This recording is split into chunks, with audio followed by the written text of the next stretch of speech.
அனைவருக்கும் வணக்கம். NMMS 2025ஆம் ஆண்டிற்கான சமூக அறிவியல் பாடத்தில் அதனுடைய வினாக்கள், அதனுடைய விளக்கம், அது எங்கேருந்து புத்தகத்திலேருந்து எந்த பகுதியிலிருந்து கேட்டுக்கிறாங்கன்ட்டு நாம் இப்பொழுது காணலாம். முதல் கேள்வி 146வது கேள்வி. நாணயங்களில் உள்ள உலோக கலவை பேரரசின் டேஷ் நிலையை குறிக்கும். அரசியல், சமூக, பொருளாதார, கலாச்சார. இதற்கான விடைகள் என்னன்னு பாருங்க. 7ஆம் வகுப்பு பாடப்புத்தகத்தில் காணப்படுகிறது. நாணயங்களில் உள்ள உலோக கலவை பேரரசின் பொருளாதார நிலையை குறித்த செய்திகளை வழங்குகின்றன. அதான் அதற்கான விடை. அப்போ 146க்கு விடை என்னன்னு பார்த்தீங்கன்னா பொருளாதார. அடுத்த கேள்வி 147வது. கூற்று. சோழர்கள் நீர்ப்பாசனத்திற்கு முக்கியத்துவம் வழங்கினர். இது கூற்று. இதற்கான காரணம், கங்கை கொண்ட சோழபுரத்தில் முதலாம் ராஜேந்திரனால் உருவாக்கப்பட்ட 16 மைல் நீளம் கொண்ட ஏரிக்கரை தடுப்பணை மிக சிறந்த எடுத்துக்காட்டாகும். இப்போ பாருங்க, இதற்கான நீர்ப்பாசனம் 7ஆம் வகுப்புல இந்த சோழர்கள் பாடத்தில் சோழர்கள் நீர்ப்பாசனத்திற்கு முக்கியத்துவம் வழங்கினர். சரி, கங்கை கொண்ட சோழபுரத்தில் முதலாம் ராஜேந்திர சோழனால் உருவாக்கப்பட்ட 16 மைல் நீளம் கொண்ட ஏரிக்கரை தடுப்பணை மிக சிறந்த எடுத்துக்காட்டாகும். அப்போ இதற்கான 147க்கான விடை என்னன்னு பார்த்தீங்கன்னா கூற்று சரி. மேலும் காரணம் கூற்றிற்கான சரியான விளக்கம் 2. இதுதான் சரியான விடை. அடுத்து 3வது கேள்வி. இதில் 148வது கேள்வி. டெல்லி சுல்தானியர்கள் டேஷ் வகை கட்டிடக்கலையை பின்பற்றினார்கள். 1 காந்தார கலை, 2 இந்திய கலை, 3 இந்தோ சாரசானிக் கலை, 4 ராஜஸ்தானி கலை. இப்போ பாருங்கள், இது 7ஆம் வகுப்பு பாடப்புத்தகத்தில் காணப்படுகிறது. டெல்லி சுல்தானியம் என்ற பகுதிகளில் இதில் பார்த்தீங்கன்னா குதுப் மினார், அலைதர் வாசா, குவாத்துல் இஸ்லாம் மசூதி, மோதி மசூதி, இல்துமிஷ் பால்பன் கல்லறை ஆகியவை தௌலாபாத், ஃபெரோஷாபாத் பகுதிகளில் இவங்க எந்த அலங்காரத்தில் இது பண்ணியிருக்கிறாங்க அப்படின்னு பார்த்தீங்கன்னா பாரசீக பாணியில் அலங்கார வேலைப்பாடுகளிலும் இந்திய பணியில் அமைந்திருந்தன. எனவே இப்பாணி இந்தோ சாரசானிக் கலை என்று அழைக்கப்படுகிறது. அப்போ டெல்லி சுல்தான்கள் டேஷ் வகையான கட்டிடக்கலையை பின்பற்றினார்கள் அப்படின்னு பார்த்தீங்கன்னா இந்தோ சாரசானிக் கலை. அடுத்த கேள்வி 4வது கேள்வி 149. வங்க பிரிவினையின் போது பெருமளவிலான ரக்ஷாபந்தன் விழாவை தொடங்கினார். வங்க பிரிவினையின் போது டேஷ் பெருமளவிலான ரக்ஷாபந்தன் விழாவை தொடங்கினார். யாருன்னு பார்க்குறோம். அதற்கான விளக்கம் என்னன்னு பாருங்க. 1905ஆம் ஆண்டு வங்க பிரிவினையின் போது ரவீந்திரநாத் தாகூர் பெருமளவில் மக்கள் பங்கேற்பதை ரக்ஷாபந்தன் விழாவை தொடங்கினார். எங்க வங்காளத்தில் தொடங்கினார். அப்போ வங்க பிரிவினையின் போது பெருமளவிலான ரக்ஷாபந்தன் விழாவை தொடங்கினவர் யாருன்னு பார்த்தீங்கன்னா ரவீந்திரநாத் தாகூர். அடுத்து 5வது கேள்வி 150. அலாவுதீன் அசன் பாமன்ஷா, அதாவது பாமனி சுல்தான் வம்சத்தை தோற்றுவித்தவர் 1347. அலாவுதீன் பாமன்ஷா தனது அரசை 4 மாகாணங்களாக பிரித்தார். அவை டேஷ் என்று அழைக்கப்பட்டன. இதில் பார்த்தீங்கன்னா தெரியும், அவர் தமது அரசை 4 மாகாணங்களாக பிரித்தார். அவை தாரப் என அழைக்கப்பட்டன. அப்போ இதற்கான விடை என்னன்னு பார்த்தீங்கன்னா 2 தாரப்கள். இதுதான் இந்த அலாவுதீன் பாமன்ஷா தனது மாகாணத்தை 4 மாகாணங்களில் பிரித்தார். அவை தாராப்கள் என்று அழைக்கப்பட்டன. தாராப்கள் என்பதுதான் சரியான விடை. அடுத்த 6வது கேள்வி 151. டேஷ் முகலாய நிர்வாகத்தில் இராணுவத்துறைக்கு அமைச்சர் ஆவார். முகலாயர்களோட ஆட்சி காலம் மற்றும் நிர்வாகத்தில் யார் இராணுவத்துறைக்கு அமைச்சர் ஆவார்? இங்கே பார்த்தீங்கன்னா அண்டர்லைன் பண்ணியிருக்கிறோம். மீர் பாக்ஷி. இவர் தான் இராணுவத்துறை அமைச்சர். முகலாய நிர்வாகத்தில், மைய நிர்வாகத்தில் இராணுவத்துறை அமைச்சர் மீர் பாக்ஷி. 152 7வது கேள்வி. பொறுத்துக. ஏ பேஷ்வா. பேஷ்வா என்பவர் யார் அப்படின்னு பார்த்தீங்கன்னா பிரதம அமைச்சர். அடுத்து சுர்நாவிஸ். இந்த சுர்நாவிஸ் என்பவர் யாருன்னு பார்த்தீங்கன்னா செயலர். அடுத்து 3வது சேனாதிபதி.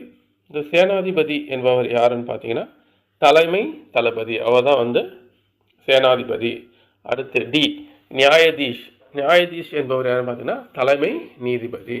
இதுதான் வந்து சரியானது. அப்போது பேஷ்வாவுக்கு என்ன வரும்னு பார்த்தீங்கன்னா 3 பிரதம அமைச்சர். ஏக்கு பி. அடுத்து பி சுர்னாவிஸ். சுர்னாவிஸ் என்பவர் யாருன்னா செயலர் 2. 3 1. சேனாதிபதி யாருன்னு பார்த்தீங்கன்னா தலைமை தளபதி 4. அப்போது டி நியாயாதீஷ் அவர் யாருன்னு பார்த்தீங்கன்னா 2 தலைமை நீதிபதி. அப்போது 1 அதுதான் வந்து சரியான விடையாக உள்ளது. இது வந்து சிவாஜியோட அமைச்சரவையோட இதுதான் வந்து அஷ்டபிரதான். இது வந்து சிவாஜியிலிருந்து கேட்டுக்கிறாங்க, மராத்திய அரசுகள்லேருந்து இந்த வினாவை கேட்டுருக்கிறாங்க. அடுத்து 153வது கேள்வி, 8வது கேள்வி. டேஷ் தமிழ் பௌத்தத்தை பிரதிநிதித்துவப்படுத்துவதாகும். எந்த நூல் வந்து தமிழ் நூல் வந்து பௌத்தத்தை பிரதிநிதித்துவப்படுத்துகிறது அப்படின்னு கேட்டிங்கன்னா கூலவாணிகன் மகன், அதாவது கூலவாணிகன் சீத்தலை சாத்தனாரால் எழுதப்பட்ட மணிமேகலை முற்றிலுமாக தமிழ் பௌத்தத்தை பிரதிநிதித்துவப்படுத்தும் காப்பியமாகும். அப்போ தமிழில் பௌத்த நூல் வந்து பிரதிநிதித்துவப்படுத்துறது எது புத்த மதத்தில்னு பார்த்தீங்கன்னா மணிமேகலை. யார் எழுதுனா? சீத்தலை சாத்தனார். அடுத்து 154வது கேள்வி, 9வது கேள்வி. ராட்சச தங்கடி என்று அறியப்பட்ட போர் எது? இந்த ராட்சச தங்கடி போர் என்று அறியப்பட்ட போர் வந்து தலைக்கோட்டை போர். 1565ஆம் ஆண்டு பாமினி சுல்தான்கள், 5 சுல்தான்கள், தக்கான சுல்தான்கள் மற்றும் விஜயநகர பேரரசு இடையே நடைபெற்ற போர் தான் வந்து இந்த தலைக்கோட்டை போர். அதோடைய வேறு பேர் தான் வந்து ராட்சச தங்காடி. இந்த ராட்சச தங்காடி தலைக்கோட்டை என்ற இடத்துல ராட்சச தங்காடி என்ற அந்த கிராமத்தில் நடைபெற்றனால இதற்கு இன்னொரு பேர் வந்து ராட்சச தங்காடி அல்லது தலைக்கோட்டை போர் என்று அழைக்கப்படுகிறது. இதில் விஜயநகர பேரரசு முற்றிலுமாக வீழ்த்தப்பட்டது. அதுக்கப்புறம் பேரளவுக்கு தான் விஜயநகர பேரரசு என்பது இருக்கும். அடுத்து 155வது கேள்வி, 10வது கேள்வி. டேஷ் மிக சிறந்த பௌத்த விகாரை ஆகும். எதுன்னு பார்த்தீங்கன்னா இந்த விஹாரா என்ற சமஸ்கிருத சொல்லுக்கு வாழ்விடம் அல்லது இல்லம் என்று பொருள். இங்கே வந்து எங்கன்னா பௌத்த துறவிகள் வந்து வாழ்வாங்க. அப்போ கீழே பாருங்க, புனித நூல்களின் கருவூல சேகரங்களாக திகழ்ந்தன. நாலந்தாவை போன்று பல விகாரைகள் உலக புகழ் பெற்றவையாகும். அப்போ கீழ்கண்டவற்றுள் எது மிக சிறந்த பௌத்த விகாரம் அப்படின்னு பார்த்தீங்கன்னா நாலந்தா. இது வந்து ஒரு பல்கலைக்கழகமாகவும் இருந்தது. குப்தர் காலம் குமாரகுப்தர் என்பவர் வந்து இதை தொடங்கியிருப்பார். அரசர் காலத்தில் மிகவும் புகழ்பெற்று இருந்திருக்கும். இது நாலந்தா பல்கலைக்கழகம். இதுதான் வந்து சிறந்த பௌத்த விகாரை ஆகும்.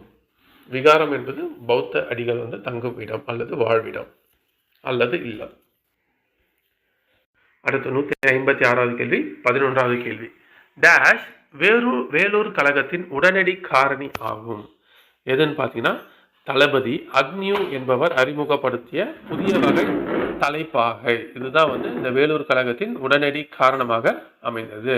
இது வந்து பழைய புத்தகத்தில் உள்ள சமச்சீர் புத்தகத்தில் உள்ள கொஸ்டின், பழைய என்எம்எம்எஸ் கொஸ்டின். இது புதிய தலைப்பாகை அறிமுகம். இதுதான் வேலூர் கழகத்தின் உடனடி காரணமாகும். 157வது கேள்வி. பின்வரும் நிகழ்வுகளை கால கிராமப்படி வரிசைப்படுத்துக.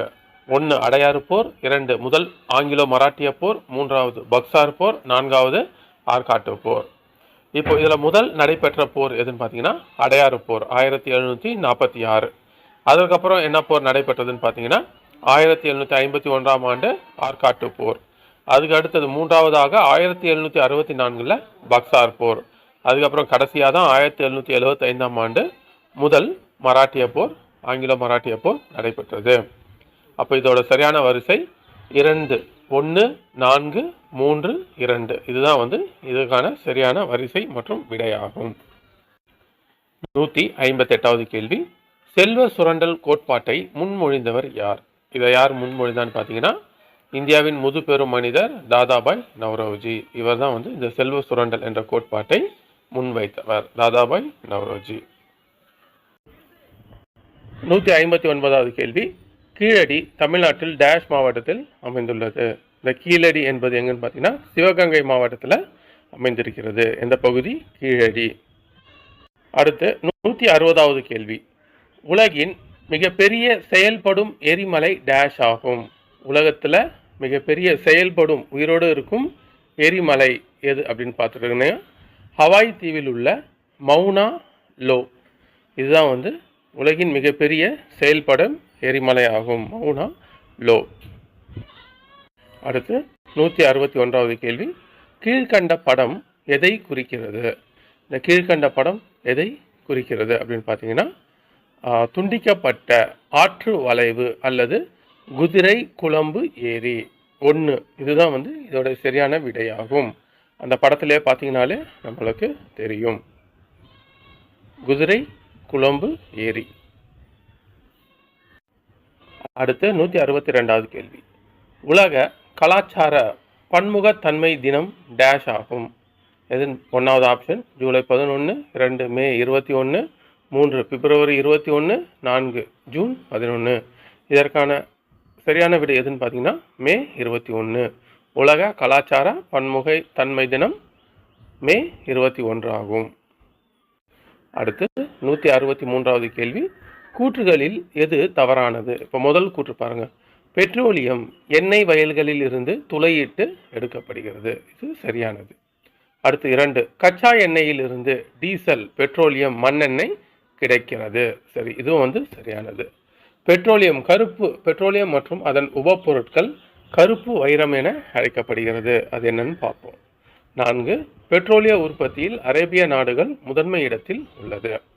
இப்போ பெட்ரோலியம் என்ற டாபிக்ல இருந்து பார்ப்போம். பாறைகளின் அடுக்குகளுக்கு இடையேயும் கடல் மற்றும் கடலோர பகுதிகளில் அமைந்துள்ள எண்ணெய் வயல்களில் இருந்தும் துளையிட்டு பெட்ரோலியம் எடுக்கப்படுகிறது. அப்போ ஃபர்ஸ்ட் பாயிண்ட் கரெக்ட். இந்த கச்சா எண்ணெயானது டீசல், பெட்ரோல், மண்ணெண்ணெய், மெழுகு, பிளாஸ்டிக் மற்றும் உயவு எண்ணெய் போன்ற பல்வேறு பொருட்களை உற்பத்தி செய்ய சுத்திகரிப்பு நிலையங்களுக்கு அனுப்பப்படுகிறது, இதுவும் சரி. பெட்ரோலியம் மற்றும் அதன் உபப்பொருட்கள் மதிப்பு மிக்கதாக உள்ளதால் கருப்பு தங்கம் என்று அழைக்கப்படுகிறது. அவங்க கொடுத்துருக்கிற ஆப்ஷனில் கருப்பு வைரம், இது வந்து கருப்பு தங்கம் தான் அழைக்கப்படுகிறது. அப்போ இதில் தவறான கூற்று எதுன்னு பார்த்தீங்கன்னா, பெட்ரோலியம் மற்றும் அதன் உபப்பொருட்கள் கருப்பு வைரம் என அழைக்கப்படுகிறது, இதுதான் வந்து தவறான இது. அதே மாதிரி பெட்ரோலிய உற்பத்தியில் அரேபிய நாடுகள் முதன்மை இடத்தில் உள்ளது, அது வந்து சரியானது. அடுத்து 164வது கேள்வி, சரியான இணையை கண்டுபிடி. 1வது பாயிண்ட், நைனிடால் எங்கே இருக்குது? உத்தரகாண்டில் இருக்குது, இப்போ மேற்கு வங்காளம் என்பது தவறு. அடுத்து 2, ஷில்லாங் எங்கே இருக்குது? கேரளாவில் இல்லை, மேகாலயாவில் இருக்குது.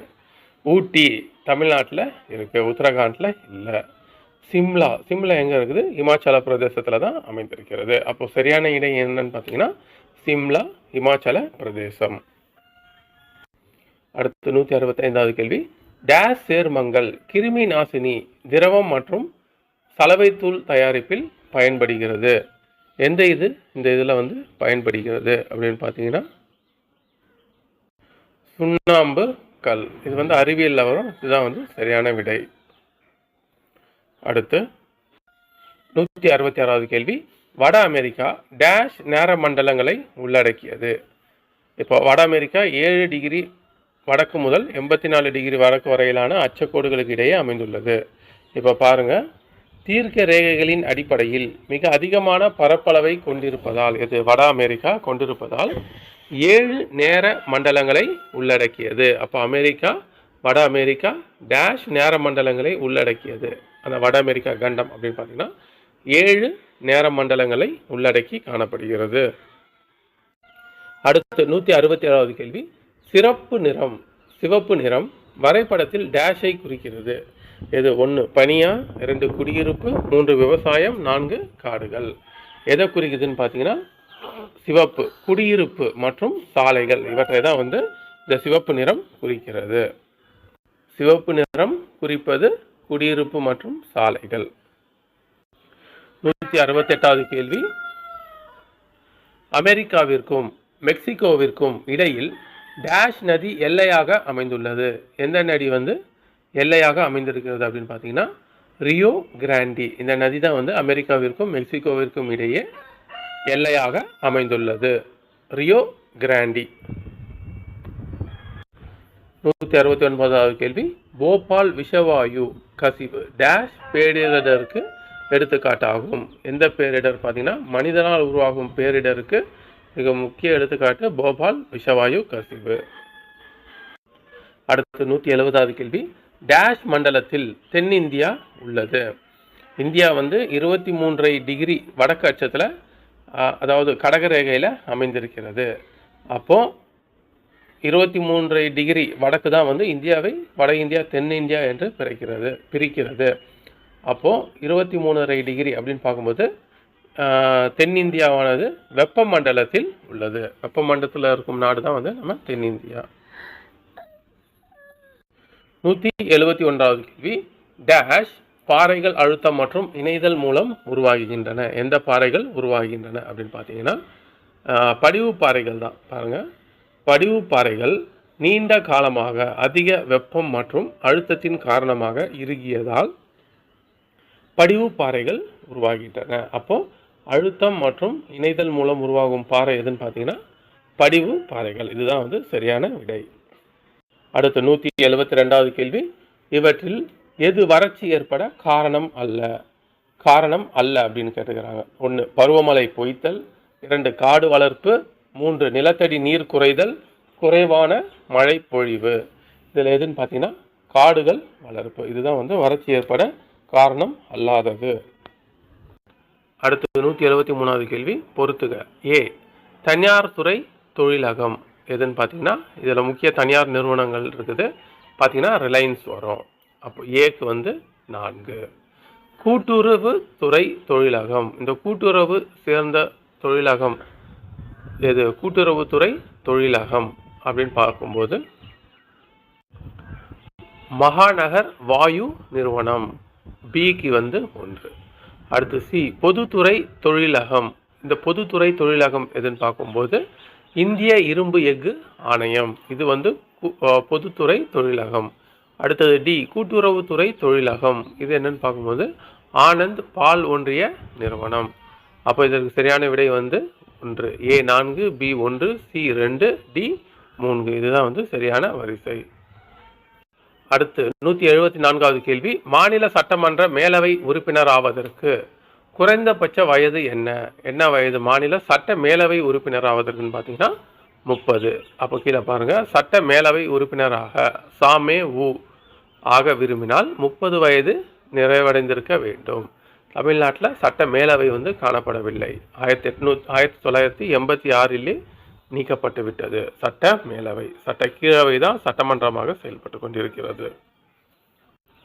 175 பொருந்தாத ஒன்றை தேர்வு செய்க. 1 தொலைக்காட்சி, 2 வானொலி, 3 செய்தித்தாள், 4 கடிதம். இது வந்து அனைத்திற்குமான தகவல்களை வந்து சென்று சேரும். தொலைக்காட்சி, வானொலி, செய்தித்தாள். கடிதம் வந்து ஒரு தனிப்பட்ட நபருக்கு தான் வந்து செல்லும். அப்போ பொருந்தாதது கடிதம். 176வது கேள்வி, சரியான கூற்று மற்றும் கூற்றுகளை கண்டறியவும். 1 எதிர்க்கட்சி தலைவர் கேபினட் அமைச்சர் அந்தஸ்தை கொண்டிருப்பார். அப்போ அந்த புக்கில் இருந்த பக்கத்தில் பார்த்தீங்கன்னா தேர்தலில் பெரும்பான்மை பெற்ற கட்சிக்கு 2வதாக அதிக எண்ணிக்கையில் உறுப்பினர்களை கொண்ட கட்சி எதிர்க்கட்சி என அழைக்கப்படுகிறது. மக்களாட்சியில் வெற்றிகரமாக செயல்படுவதற்கு ஆற்றல் வாய்ந்த எதிர்க்கட்சி அவசியம். கீழ் பாயிண்டில் பார்த்தீங்கன்னா தெரியும், எதிர்க்கட்சி தலைவர் கேபினெட் அமைச்சர் அந்தஸ்தை கொண்டிருப்பார். அப்போ 1 ஃபஸ்ட்டு வந்து சரியானது. எதிர்க்கட்சி அரசின் தவறான கொள்கைகள் மற்றும் தோல்விகளை வெளிப்படுத்தாது. இது வந்து தவறாக உள்ளது. அங்கே பாருங்கள், மக்களாட்சி வெற்றிகரமாக செயல்படுவதற்கு ஆற்றல் வாய்ந்த எதிர்க்கட்சி அவசியம்.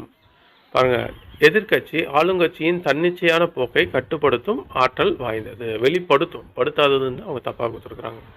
3 மக்களாட்சி வெற்றிகரமாக செயல்படுவதற்கு ஆற்றல் வாய்ந்த எதிர்க்கட்சி மிகவும் அவசியமாகும். அந்த பாயிண்ட்டும் கரெக்டாக உள்ளது. எதிர்க்கட்சி அரசாங்கத்தின் கொள்கைகள் மற்றும் அறிமுகப்படுத்தப்படுகிறது. அப்போ கீழே பாருங்கள், அரசாங்கத்தின் கொள்கைகள் மற்றும் அறிமுகப்படுத்தப்படும் சட்ட மசோதாக்களை தீவிரமாக விமர்சிக்கும். ஏதாவது பிரச்சனை இருந்துச்சுன்னா அதை எதிர்க்கும். யாரு? எதிர்க்கட்சிகள்.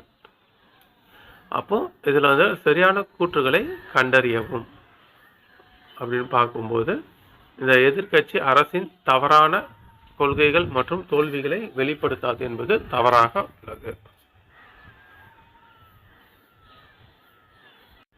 1, 3, 4 இது வந்து சரியான கூற்று. 2 தான் வந்து தவறான கூற்று. அடுத்து 177வது கேள்வி, முதலில் விண்வெளிக்கு சென்ற வேலண்டினா தெரஸ்கோவா என்ற பெண்மணி டேஷ் நாட்டை சார்ந்தவர். எந்த நாட்டை சேர்ந்தவர்? உலகின் முதன்மை பெண்மணிகள் அப்படின்ற டாபிக்கில் பார்க்கும்போது விண்வெளி வேலண்டினா தெரஸ்கோவா எந்த நாட்டை சார்ந்தவர் பார்த்தீங்கன்னா சோவியத் ஒன்றியம், அதாவது செதறுடாத ரஷ்யா அதுதான் வந்து சோவியத் ஒன்றியம். இதுதான் வந்து இதற்கு சரியான விடையாகும். வேலண்டினா தெரஸ்கோவா முதலில் விண்வெளிக்கு சென்ற பெண்மணி. 178வது கேள்வி, நில் குறியீட்டின் வடிவம் என்ன? போக்குவரத்து குறியீடுகளில் இந்த ஸ்டாப்ன்ற இதை பாருங்க. எத்தனை கோணம் அது காணப்படுகிறது நில் குறியீட்டின் வடிவம் அப்படின்னு பார்த்தீங்கன்னா 1 எண் கோணம். இதுதான் வந்து சரியாக விடையாகும், எண் கோணம். 179வது கேள்வி, டேஷ் ஒரு வரி ஒரு சந்தை மற்றும் ஒரு தேசம் என்பதை குறிக்கிறது. அதாவது ஜிஎஸ்டி. இந்த வரி தான் வந்து இந்த சரக்கு மற்றும் சேவை வரிகள் தான் வந்து ஒரு வரி ஒரு சந்தை மற்றும் ஒரு தேசம் என்பதை குறிப்பிடுகிறது. இதில் வந்து பொருளியல் என்ற பாடத்தில் நாம் காணலாம்.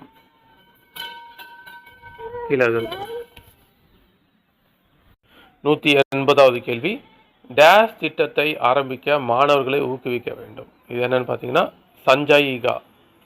இதோட விளக்கம், மாணவர்களுக்கு சேமிப்பு பழக்கத்தை ஊக்குவிக்க அனைத்து பள்ளிகளிலும் சஞ்சீகா சேமிப்பு திட்டம் தொடங்க வேண்டும். மீண்டும் துவங்க சமூக ஆர்வலர்கள் கோரிக்கை. மாணவர்களை ஊக்குவிக்கனா சஞ்சயிகா திட்டம், சிறு சேமிப்பு திட்டம். நன்றி.